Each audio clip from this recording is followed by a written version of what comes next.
Hi, everybody. My name is David Noor, and on behalf of our team, I want to also welcome my partner, Jen Cords. Hello, Jen. Hi, David. How are you? I'm great, thanks. For our audience, we're with the Noor Group, a boutique advisory firm based out of Atlanta. And I'm excited to launch the new year and a new live stream that we're calling Intelligent Growth. That's a lot of work that we've been doing over the last 2 decades. And we thought we'd share some insights, case studies, examples, hopefully guests that are senior executives of our client companies and fascinating people that we come across that really talk a lot about this idea of intelligent and profitable growth. We've never believed that growth at any cost is a viable one. So we're going to talk about what's the difference and how do you focus on the latter, not the former. For your reference, we're live on Facebook, LinkedIn, YouTube, Twitter. And if you're joining us live, we'd encourage you to jump in with your questions, comments. Would love to share insights, answer questions. So again, we know this information already. The goal is to share it with you. If you listen to recording, you can also jump in. We'll give you an avenue or a community to jump in and join the conversation and really share, again, questions, your examples, your insights, your perspectives on any of the stuff we're going to talk about today. So, Jen, what are you? I know I've had curve benders, you've had RevOps. What are you most excited about this new live stream we're doing together? I'm probably most excited about combining our respective disciplines within what we do at the Noor Group and also just sharing insights from the work that we do with our clients and industry trends and talking about what is going to be most impactful to drive profitable and intelligent growth for 2023 and beyond. And it really is true. We've been living in kind of parallel universes in the last year or two. We've kind of brought different perspectives to the same clients, and we've done different projects with same clients. And as the audience will see shortly, I'm also really proud that it's a very diverse client base. So we've got almost like that, bird's eye view across multitude of industries and size companies and geographies. And as you'll see in a second, very different size companies, industries, leadership styles, leaders, all struggling with very similar challenges. So I'm going to go ahead and share my screen, and let's go ahead and start. Can you see my screen okay? Yep, we've got you. Great. So again, we're fairly active on social, so just add the Noor Group is a good channel to find us on LinkedIn and Facebook and Instagram and Twitter. We also have a YouTube channel, and we're using Intelligent Growth Live as a hashtag amongst others that we'll share throughout this episode and subsequent ones. In this episode specifically, we want to talk about 10 attributes we've researched, we've interviewed with senior executives that we believe are going to be instrumental to your success as a leader in this next year. If you think about, we're still dealing with pandemic, we still got supply chain issues, we've got inflationary pressures, we've got recession concerns. So how do you grow?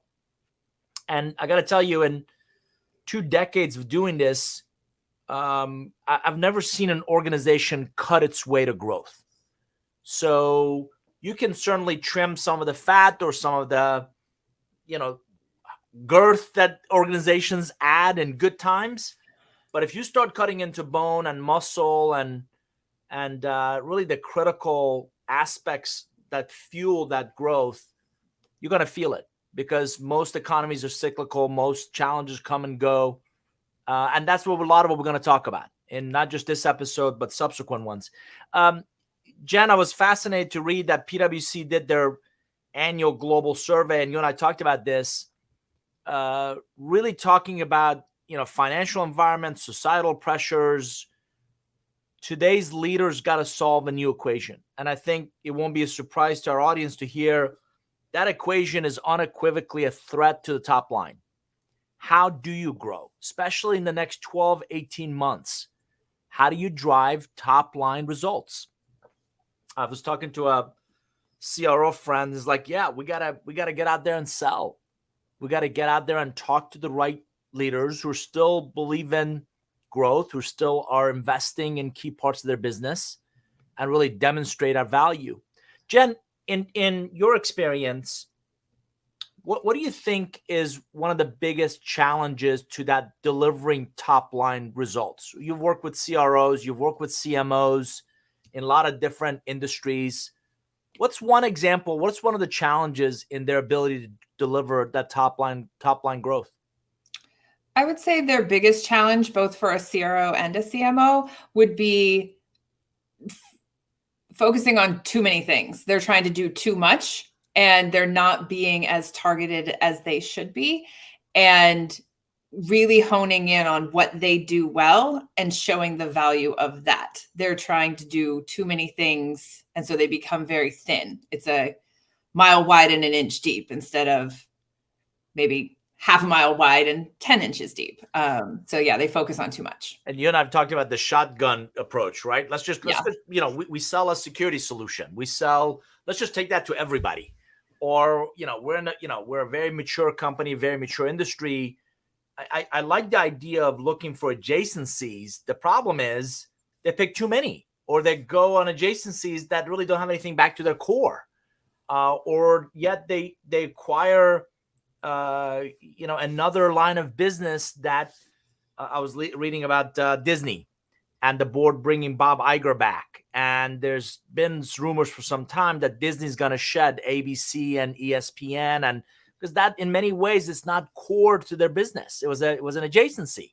And what happens is now these other businesses start to, and products are the same way. We've got a great product. Let's just add more to it. Well, you know what? They're going to start losing money and they start to drag the rest of the organization down. So I agree with you. I think, and I tell most of my clients, if you think about the global pandemic, we didn't spend more time with more people.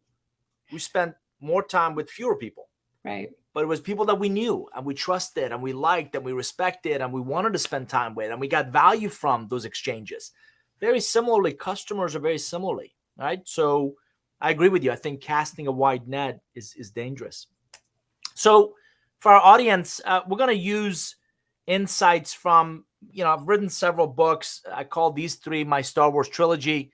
Relationship Economics is by far the most seminal work. There's a brand new third edition coming out this next month or so. We'll talk more about that in a second. Most recently, I wrote about Curve Benders. It's really about future of work and how relationships impact the way we learn and grow and remain relevant. And co-creation is all about none of us have all the answers. And this is an example of Jen and I co-creating, or we bring our respective strengths in a co-created relationships. Nobody can do it by themselves. So they bring kind of the best of their respective strengths to the table to really create a unique offering, unique approach. So Jen, I got to ask, we just finished the FIFA World Cup. Did you watch any of the games?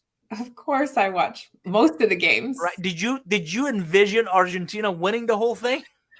No, I had a side bet going with my son, and it was either Argentina or France were the two that he chose. I thought for sure Brazil and France back in the swing of things, but so France made it that far, but Brazil exited kind of early. But the reason I bring this up for our audience is if you've played any of the dynamic sports like soccer, hockey, lacrosse.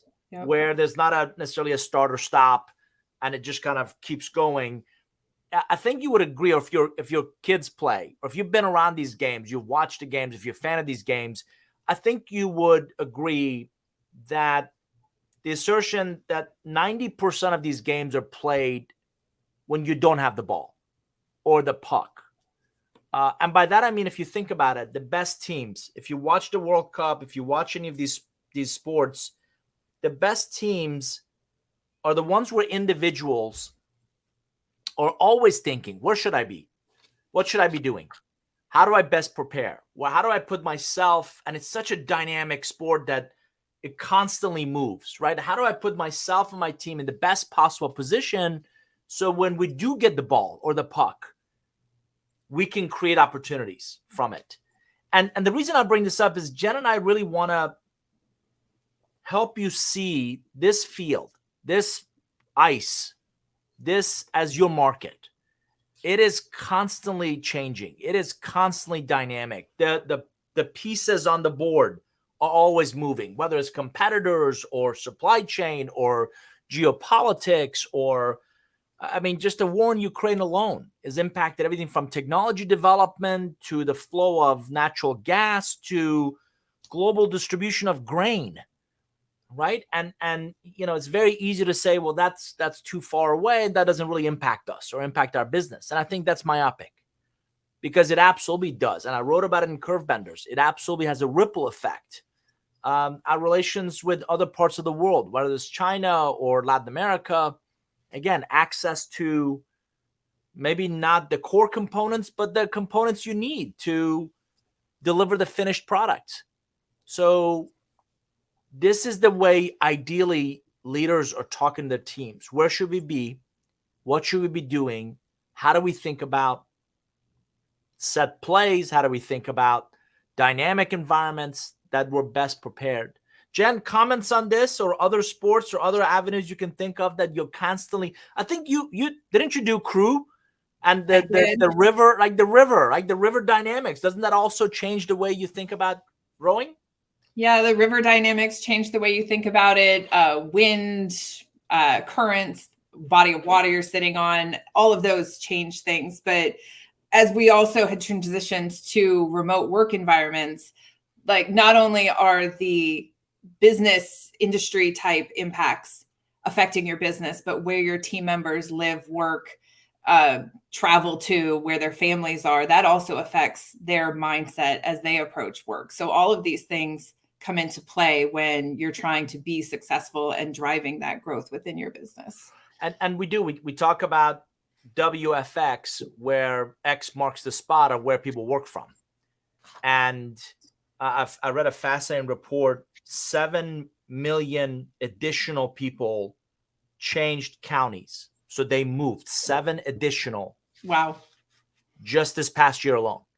So I think through the pandemic, we all learned if I can really work remotely, mostly remotely, or if I could work in, pods, or if I can come in and still see the team one day a week or one day every couple of weeks, I can work from anywhere. So why don't I go live in more affordable places, more places where there's quality of life or better education for my kids, or whatever the case may be.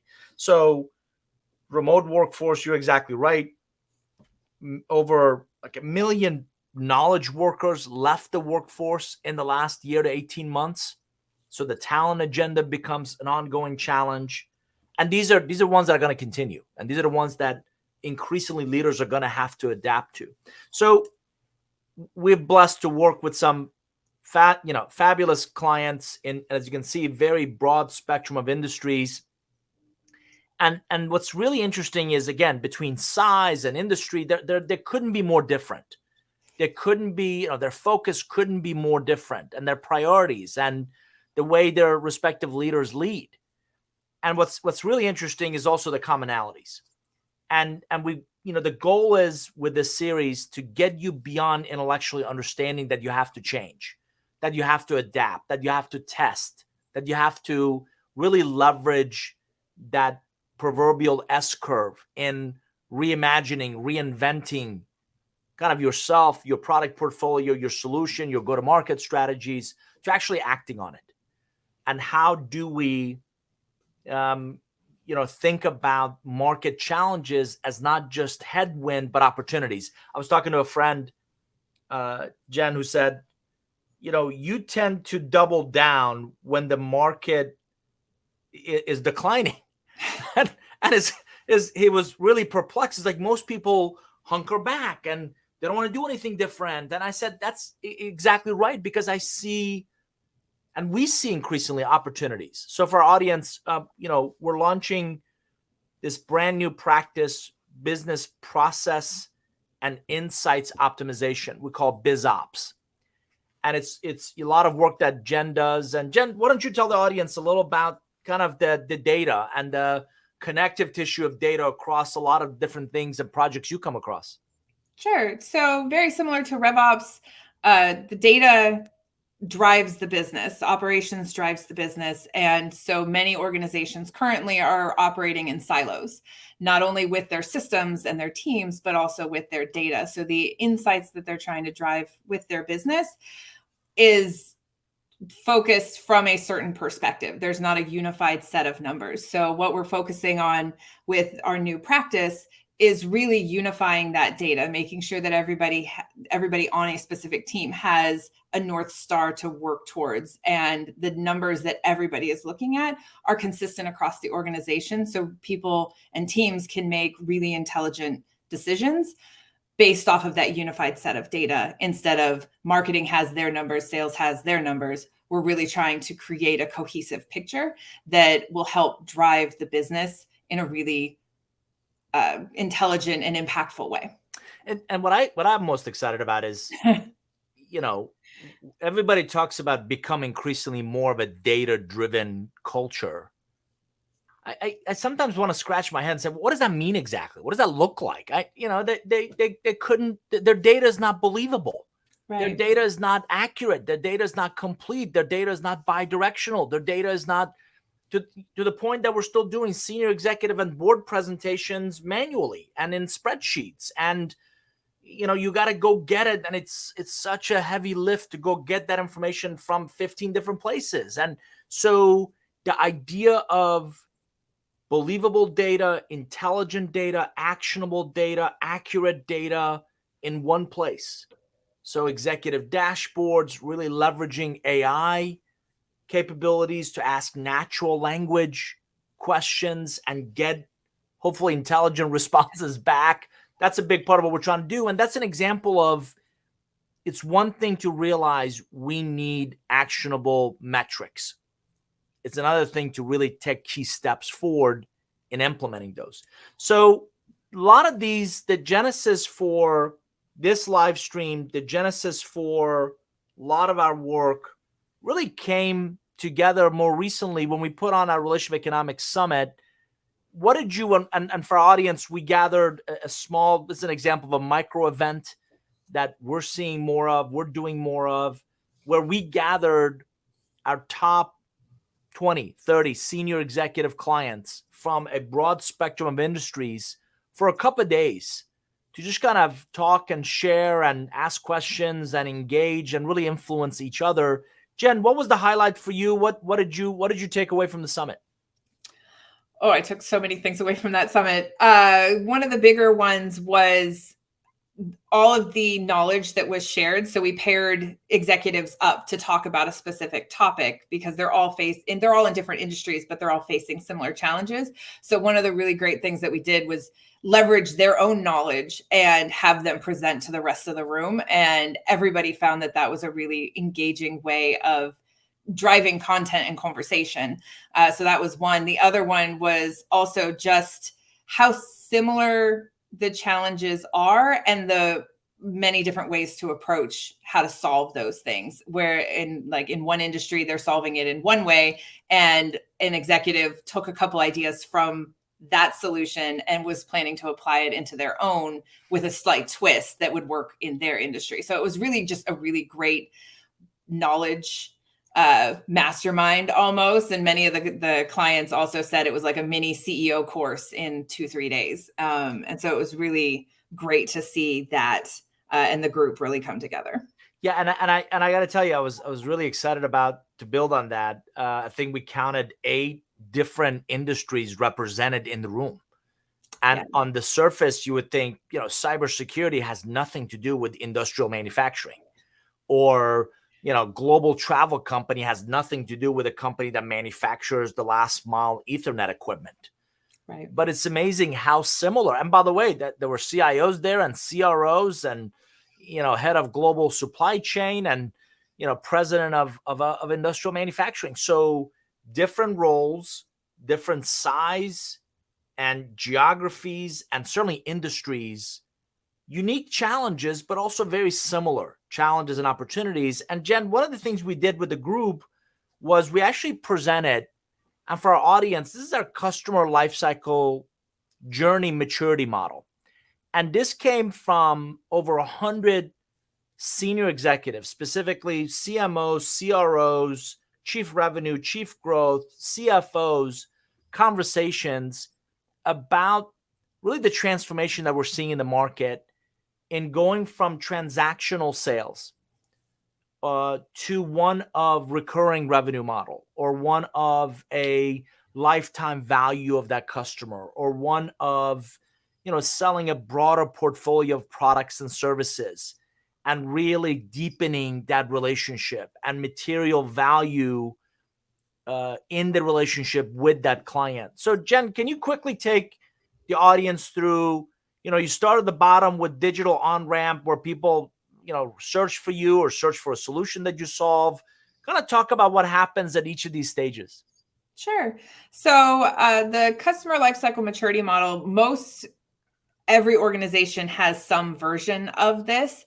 And in the presentation that Noor talked about at our summit, it was really interesting to see the executives highlight where they are weak and where they are strong, and they put sticky notes on this. So that's a really great exercise that we did. But going through this, the left side of the model focuses more on the marketing sales pre-purchase, if you will. And then the right side of the infinity loop is post-purchase. It's that amplification and impact, and then really creating customer advocates and leveraging your relationships in a very productive and positive way. And so, yeah, the awareness, engagement, that's driving your demand. And then evaluation, if you are a SaaS company or if you have a free type model, it's getting them into the product, getting them touching it, getting it sticky, making it resonate for them. And then the center is where they actually purchase. And that's where the rubber meets the road, and where the relationship really starts to take shape, because you want to make sure that you're delivering on the value that you've promised, but at the same time, you're also wanting to deepen it and create a partnership with them, not just a vendor relationship. And so then as you come around the bottom of the loop, you're seeing the adoption, like making it impactful for additional team members, and then also showing the value that you've promised in reports and low-hanging fruit, and really seeing them realize the value and the solution that you've presented has drastically changed their business. And then that leads to the evangelization. They become your raving fan. And so by creating that impact and becoming a partner for them and looking for other ways that you can help them beyond what you originally sold, you have that land and expand. You also have less churn, and it helps with your retention. So overall, this entire loop is really your customer life cycle that everybody needs to have a part in. And the best part of this, and when customers do this really well, it's like a relay race, and each one of these stages is a baton pass. And so what we do, we come in and we can help evaluate where you are in this maturity model, and then what improvements need to be made to make the baton pass, if you will, from step to step more seamless. And so I'll pause there. Yeah, you brought up that great exercise we did. Lynn Wilson is our creative director, and we had this maturity model on a 6-foot board. And the exercise with the executives in the room was, 2 different color stickies. Go put a positive with an example of where are you in these 7 steps or 7 phases. Where are you particularly strong? And then a different color for where are you struggling? Where are you falling short? And what's fascinating is we've done that exercise with probably 40, 50 different teams. And it would make sense that different, leaders from different companies and industries would disagree on. We've had people disagree inside the organization to a vast, degree on where they're strong and where they're struggling. So getting everybody on the same page, as Jen mentioned, everybody in the organization should have a role in this, because it isn't just a sales thing or a marketing thing or a customer success or a product or finance or HR. Every aspect of this maturity model, this should be a big part of the focus, big part of the strategy for the organization. If you're in fact pursuing a recurring revenue, a a subscription-based model, if you want to deepen the relationship with the end customers, some variation of this needs to be omnipresent. So with this context in mind, with this background, and this is, again, part of our research, the reason we call it a maturity model, we've actually built a scorecard for this. And in our assessments, we kind of really assess capabilities, processes, tech stack, integration, now with BizOps, the data kind of integrity, the data accuracy, the data exchange on this continuum. So, and different organizations rank different ways, very much around that maturity model. There's some that are just nascent in their start of this, and there's some that are incredibly powerful and they've got this down. But with this context, and the summit really led to the core of what we want to talk about in this episode, which are these attributes to success. So this is by no mean a complete list. This is by no mean, written in stone. It's just a lot of really sharp executives we like and trust and respect. A great deal of research we've done ourselves in conversations with multitude of executives. Again, over 100 continue to point to these 10 attributes in 23, given all the market challenges. Again, the soccer field, right? With all the stuff that's going on in the field, here's a recipe. Here's a playbook of 10 focal points that we believe will be instrumental in your success. And by the way, this isn't also just some, interesting perspective. Our own team met earlier this week, and we've created our own version of these attributes and our strategic priorities for the year. And as you can see, I've got notes and highlights all over mine from our leadership team's input on the things that I need to focus on, we need to amplify, we need to think about and do differently. So again, not just an interesting construct, hopefully practical, pragmatic, applicable insight. So starting with number one, intentional positioning. Inner Brand is one of my favorite branding consultancies. And I love their research some time ago where they said, it really is the end of branding. It's very much about iconic moments and very much this intentionality about positioning yourself in the market against your competitive peers. So Jen, talk about intentional positioning. Kind of what are you seeing? What do you think? What comes to mind when you hear that phrase? When I hear that phrase, I really think about creating or finding your purpose and honing in on that. What do you do well that nobody else does? And then intentionally talking about it. It's also doing less. Don't try and do everything. So the power of deduction is something that one of our executives brought up at the Relationship Economics Summit, that scaling back on what you're doing and focusing on less, but doing it better or well is actually more powerful and going to drive better growth, because then you're actually bringing in the people you're wanting versus trying to bring in everybody and then half of them churn or whatever the case may be. But by focusing less is more, you're actually going to drive that growth in a way that it's sustainable. That's exactly right. Eric McCarthy is a longtime friend, and I thought his comment on zero-base everything was brilliant, because you're exactly right. I think it's human tendency, especially executives, to just kind of add, right? Let's just add, let's just bring more. Let's want to do more initiatives, want to do more, right? And zero-based costing, if the audience hasn't heard of that, it's you don't go from $1 million budget this year to just 1.2 because next year you literally go back to zero, and you kind of justify every investment kind of coming back. You may still end up at 1.2, but it's much more of a disciplined approach of let's go back and justify the investments we're making and not just do them blindly. So this is exactly right. Intentional positioning is all about how do we do less? How do we focus on, just to reiterate Jen's comment, what do we do exceptionally well? And what do we have no business doing? The cost of the acquisition of that customer. And this is where it might be counterintuitive. Well, in tightening economies, we need every deal we can get. No, you really don't. And we know companies right now that have 50, 60% churn in a segment of their market. Why not dispense pursuing that profile? Because something is clearly not working. They're buying from you the first time.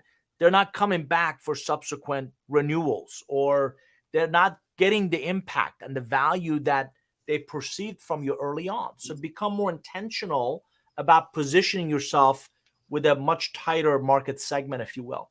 The second one is all about consistent customer acquisition. And this is an interesting one. When you say acquisition, everybody kind of their mind goes to what net new. No. This is, and by the way, you see the phone companies advertising. We offer the same great deal, great service for both our existing and net new customers, right? And they do it in their own cute way. But this is all about consistency in both retaining your existing customers. And this is the right side of that maturity model that Jen talked about. Customer success is gotta be a big investment of how do we ensure that the value that was promised is in fact the value that's delivered, realized, and the impact that it's created. So consistently both retaining existing customers, but also acquiring net new becomes really critical. Jen, any comments on this one? I would say one of the things that we've seen in our client work is a lot of companies focus on generating the net new and they ignore the existing or even the prospects that are in their pipeline. And by not addressing them, they're actually keeping their acquisition costs really high. So again, it goes back to the intentional positioning, like focus on who you actually want and then continue to drive value for those people. And it'll help with evening out the inbound flow of your leads. And so it'll create more consistency in your closed won rate if you actually focus on the whole journey versus just one segment of it. Again, another example, not just an interesting comment of, hey, you should be more consistent in your customer acquisition. Well, thank you for that motherhood and apple pie insight. You know, we're eating some of our own cooking.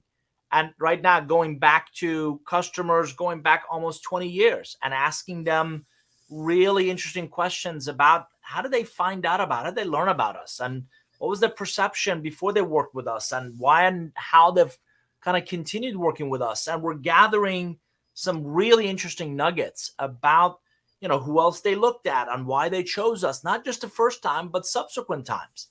And you know, what else are they trying to do that likewise we could add some value to? So really getting and keeping your finger on the pulse of that customer. And right now, Jen and I are thinking a lot about it. We talked to a lot of customers about their, you know, our customers' customers. So going 2 level deep and really understanding that dynamic helps this as well. Relentless execution. You've certainly seen this, heard this. I read one of my first books on this 20, 30 years ago. This is all about a consistent manner and a set of creativity, set of consistency, set of initiative, set of resourcefulness that is focused on getting things done. This is, make no mistake about it, this is a bias for action. This is, yep, we can analyze for a while, and certainly we should discuss it and make sure there's plenty of room for all the voices in the room to be heard, particularly the non-loud ones, right? But at the end of the day, at some point, we got to roll up our sleeves and we got to get stuff done. We got to really focus on, as Jen mentioned, with the intentional positioning, what do you do exceptionally well? How do we dispense with the distractions and the noise to really focus on what do we do exceptionally well? And that ties it into nicely into number 3. Jen, relentless execution.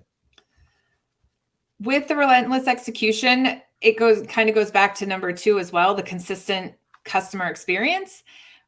You want to create a standard operating process for how you get things done, how reports are pulled, how leads are processed. So across the entire experience, the person, it has the exact same experience. They're not talking to a salesperson in one way and then have a completely different experience with maybe customer support. And so from the outside, the customer is they know who you are and what their experience is going to be when they interact with you.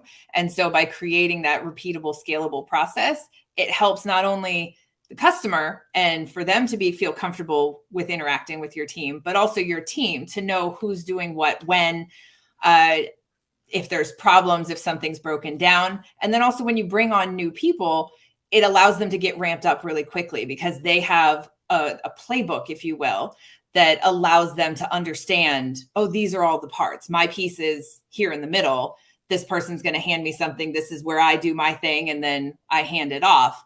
And this is how we're successful. So creating that also allows you to test in a really data-driven way of, all right, we've tried it this way. We're going to change this one thing. Does it make it more efficient or does it not? And so that relentless execution, that bias for action with a standard set of processes really becomes an efficient way of operating your business. To your comments remind me of two quick stories. One, you mentioned the customer lifecycle maturity model as a relay race. And I think most intelligent people, anybody who's ever watched a relay race realizes you drop the baton, the race is over, right?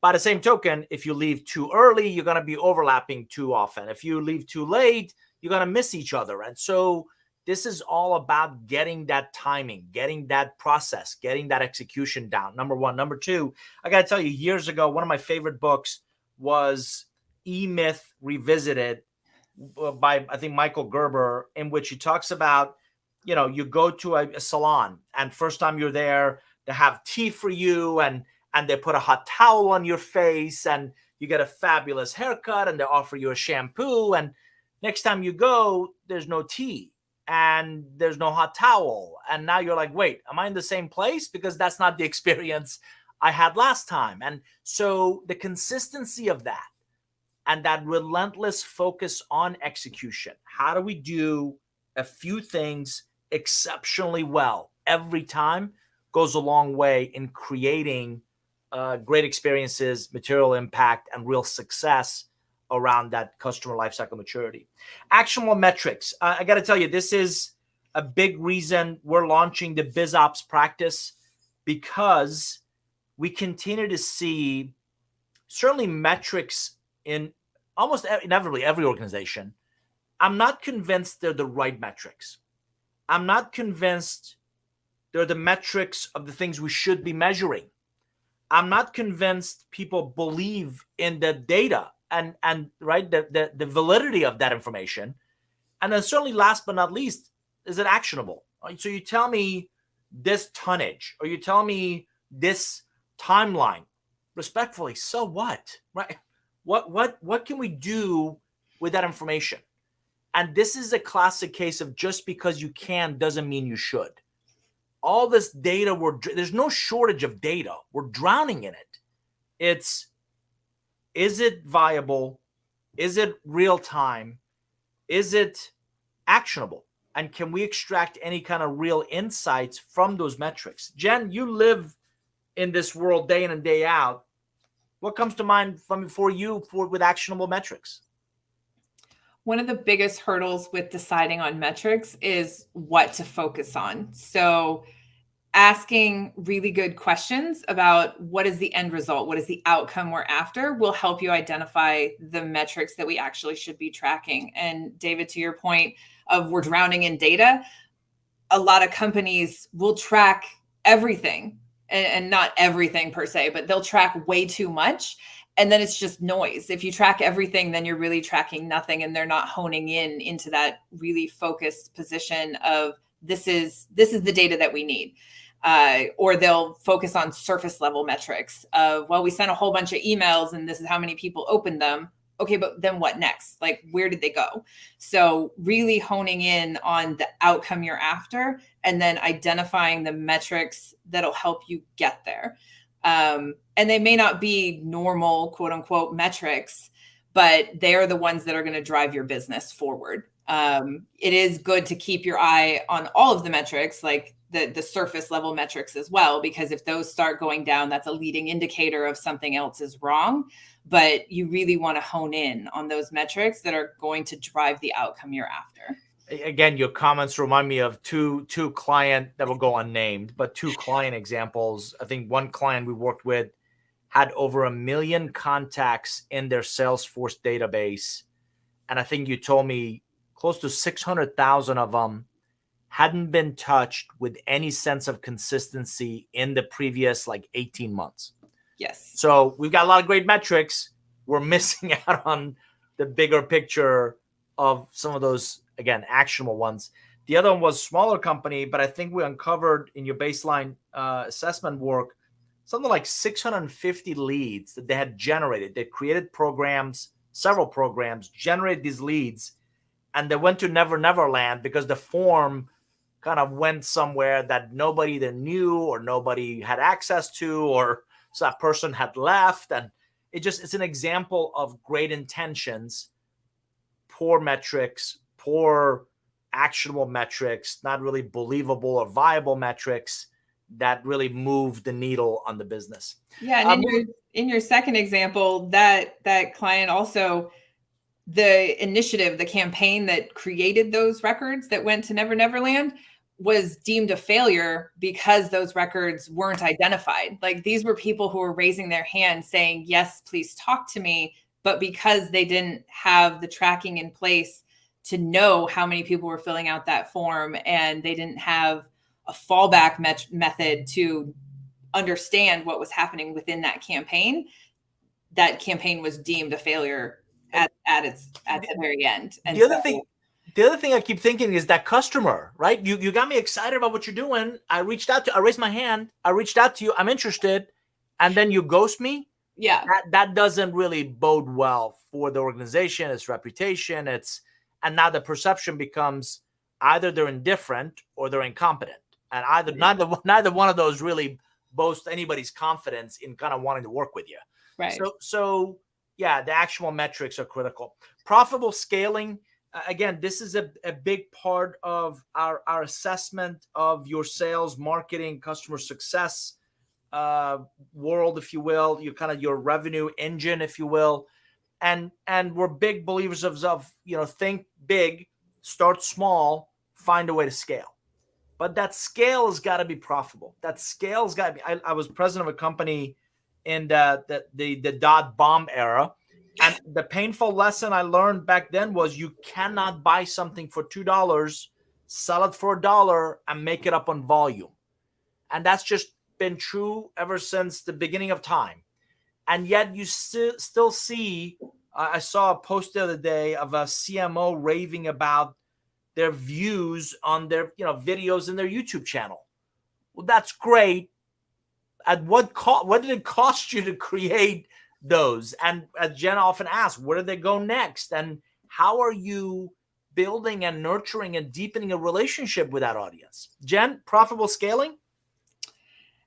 This goes to kind of to that data conversation that we were having a little bit earlier. Just because you can track everything doesn't mean you should. Just because there is a technology for that doesn't mean it should be within your tech stack. Early on in our conversations, we were finding that people's tech stacks, they had huge tech stacks, yet they were only leveraging about 10% of the capabilities that those tools could give them. And so they have this huge tech budget, yet the return on that investment wasn't there. And there wasn't any one team actually being held accountable, if you will, to making sure that they're leveraging the technology to their fullest. And that profitable scaling, I mean, it goes team members, systems, data, processes. Like, as you add new features and capabilities of your product, do you actually have the things to then support it? If you're adding a new tool within your tech stack, do you have a team member who can own that fully? Are you running your teams at capacity? Like, does anybody have any breathing room, or are they all underwater? If they do, how are they creating a long-term strategy while keeping the wheels on the bus? So this scaling, it's an ebb and flow, and it takes a little practice to get a good rhythm, but it's definitely something that you need to keep focused on. One nuance here as well, that the conversation I have with CEOs and typically even some board members, in many situations, the reward system in many companies doesn't take into consideration the profitable part of that statement. So executives are paid, leaders are recognized, you get more perks, you get a bigger P&L as you get bigger, but seldom we ask at what cost, at what human cost, at what reputational cost, at what financial cost. So really building a culture that believes in profitable scaling will go a long way in building up a healthy team. Uh, Adaptable leadership. This is certainly something that we've all experienced in the last 2-3 years of this global pandemic. In Curve Benders, I wrote how the pandemic is one of 15 forces we've researched and believe that will continue to create disruption in the way we work and the way we live and the way we play and we give to others. And the best leaders are the ones that can anticipate, can build relationships. I call them signal scouts that identify these market trends early and really hone in on which ones are going to be most impactful to our business and really focus on developing the team and the capabilities and the competencies and the infrastructure, the tools, the resources to get ahead of whatever that disruption is headed our way, with a reminder that not all disruption is necessarily bad.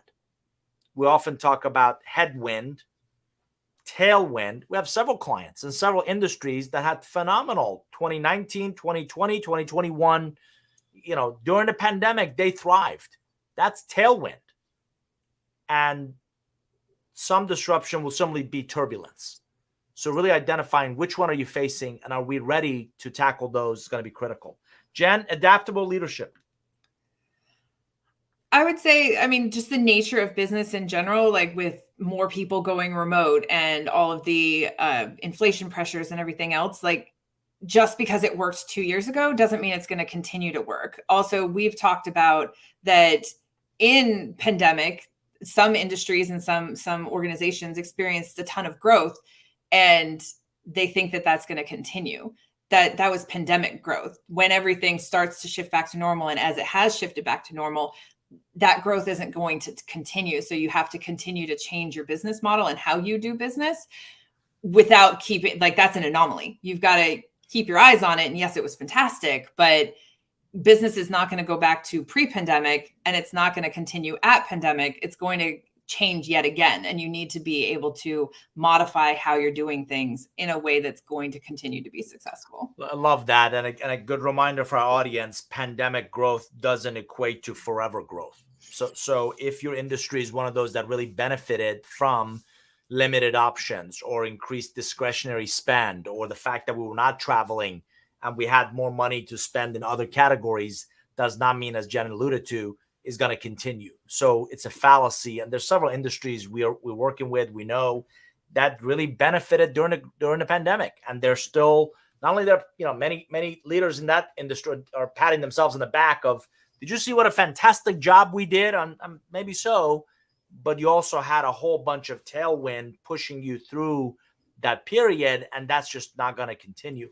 So really learning and identifying that the way maybe our dads or grandparents led isn't going to be the way that we're going to lead moving forward is critical. Resilient team health. This is, Jen brought up purpose. We believe purpose is bi-directional. So you got to both articulate the organization's purpose, but only when you understand the individual's purpose. Why are they there? It's got to be more than just a paycheck. What do they get most excited about? What do they want to do more of? When you align those, that's when you're going to create an environment where people want to make a difference and really believe that they're valued and contribute to something more than just clocking in and clocking out.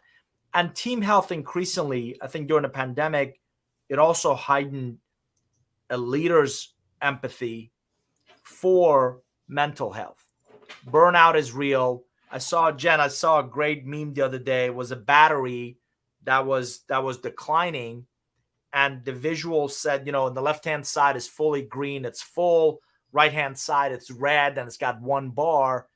there was an arrow right in the middle and said, get help here. Yep. When you're not completely drained, when you're not burned out, when you're not. And the beautiful part about this conversation is we just started a brand new year.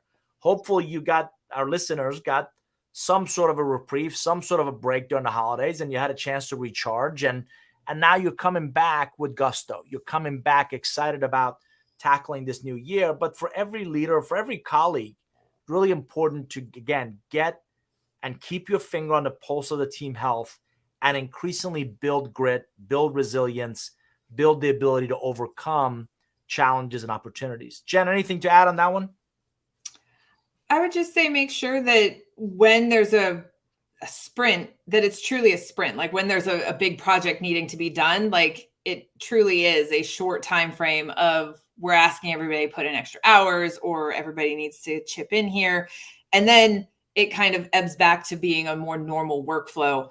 And then in addition to that, I would say be willing to ask your team questions, create an environment of trust within your team, both as a leader and then also as a colleague, where you can ask each other questions of like, how are you doing? Or I noticed that you've been coming in late. Like, is there anything we can help? And really create an environment of supporting each other. Without going overly touchy-feely. There's boundaries, obviously, in work type environments, but make sure that everybody keeps the mental health aspect in mind, as well as the burnout, because it is real. And as we continue to blend work and life together, there's less lines. You always are connected on your phone. Your office is oftentimes in your home. Like, make sure that you create your own boundaries. And then make sure to communicate openly and honestly with your team, but also like your leader. Home stretch with a couple of Jen's favorites, frictionless technology and systems.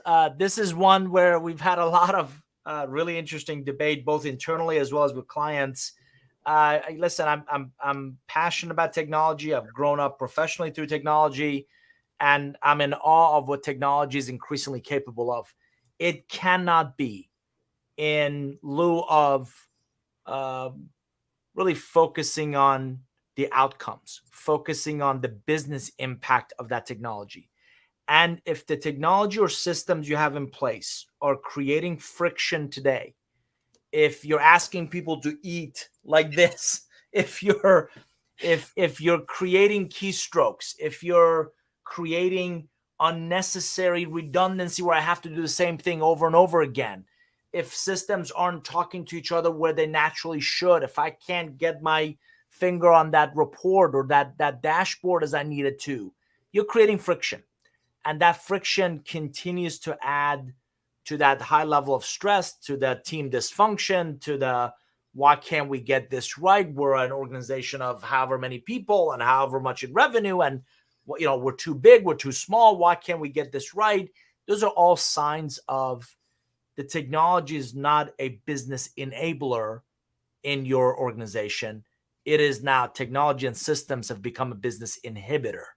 And that's never a good environment to really thrive in. Jen, anything to add here? We've talked about this in the past and also with clients, that technologies and processes and your systems, they cannot be a set it and forget it. This is no George Foreman grill. Like, you have to constantly evolve what you're doing and how you're doing it as the team grows, as the business scales. What worked when you were a 100-person company is not going to necessarily work in the exact same way for a 250-person company. So as you grow, as the business changes, continually look at what you're doing and what your systems are doing. And when you add a new system, put it into your procurement process of what is the capability of this tool, and what else, and look at the rest of your tech stack of what else do we have that potentially could do this to warrant, do we need net new, or can we leverage another module of something we already have? So by continuing to look at what you're already doing or already have within your stack, will really help the company grow in a really profitable and smart way, versus just throwing more technology thinking that it's going to solve the problem. Technology is rarely a Band-Aid for a long-term solution. I love two quick stories. I love the fact that one of our clients is the CIO, CISO of a multi-billion-dollar company, and he leads with this. Mm-hmm. How do we ensure that we're rolling out frictionless technology and systems? The other one is we've got another client who just brought in a CTO who doesn't have a technical background. He was a business unit leader. But what he did in the business unit that is coming from, he turned around this poorly performing business through the implementation of some really smart, intelligent technology. And he's surrounded himself with people who are technologists and can candidly tell them what works, what doesn't, and they also have committed to it. So those are two examples of this becoming an organizational asset.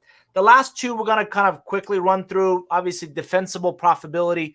We talked about profitable scale, and number 5, it's really understanding your win losses. Is really understanding, being able to defend where that profitability is coming from. Again, is it accurate? Is it short term? Is that really sustainable in a long-term method? And then last but not least, real and paying innovation, whether it's a product, process, or a business model. Listen, we love experimentation. We love testing new ideas. But in the last decade or so, we've seen every executive's pet project suddenly become an innovation project.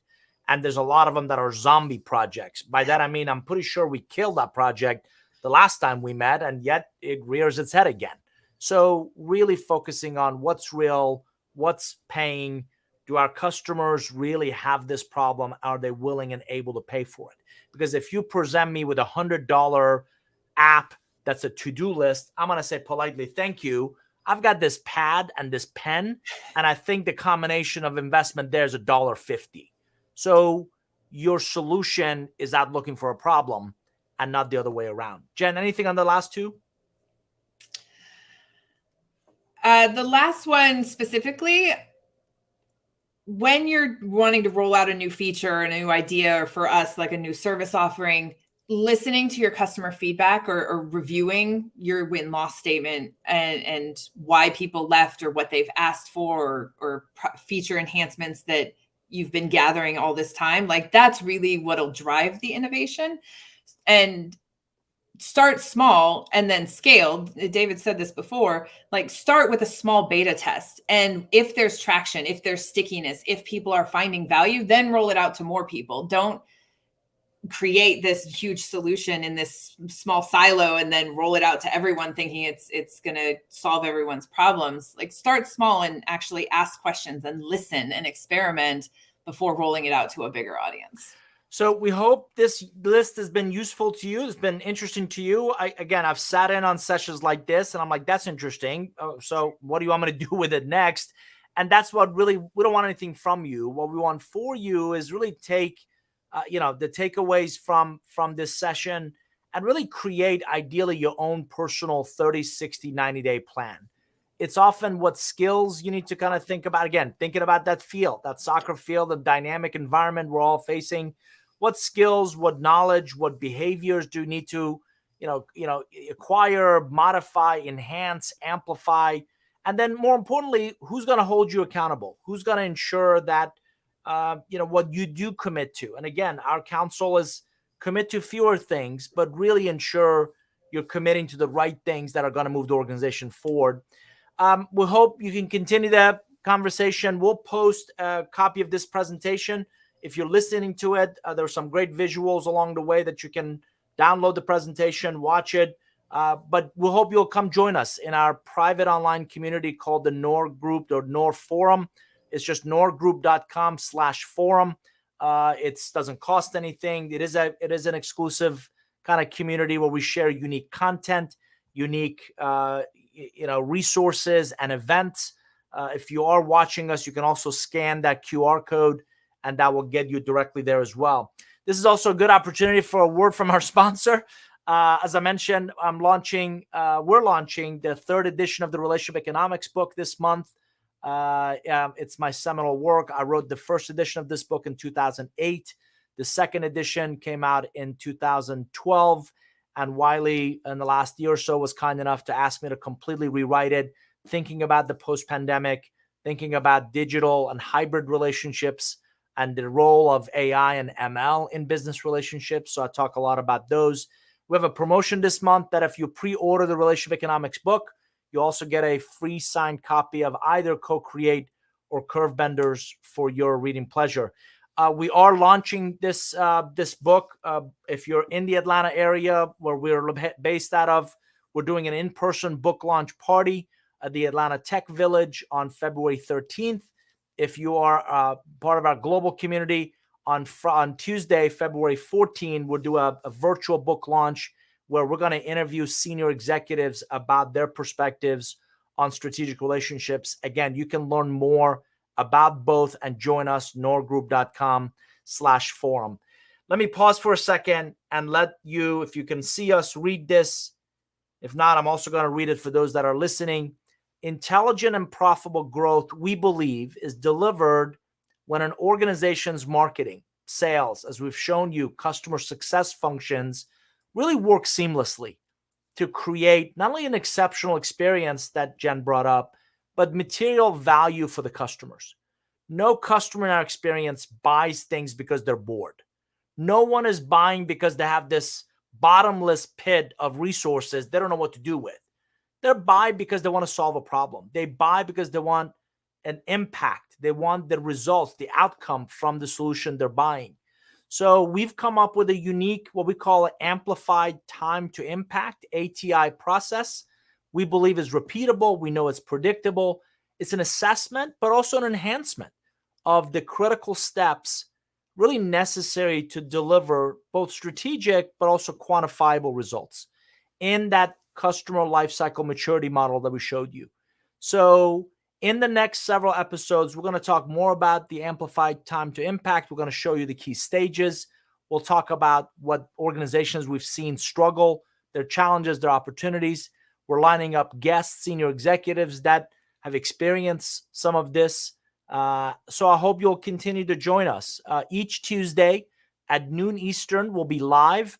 You can also catch the recording at norgroup, nourgroup.com/podcasts.